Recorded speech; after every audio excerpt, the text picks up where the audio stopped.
প্রতিদিন আসবে, প্রতিদিন আসবে জানো, আবার এক দুজন আসে জানো আবার দেও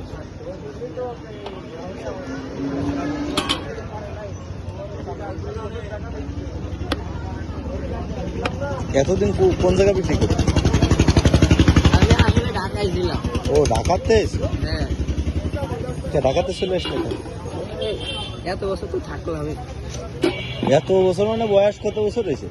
জন্মই হয়েছে ওখানে। মানে বাড়ি জেনে দেয়, জন্ম হয়েছে ঢাকায়? হ্যাঁ, ঢাকায় কোন জায়গা থাকতে? মোহাম্মদপুর।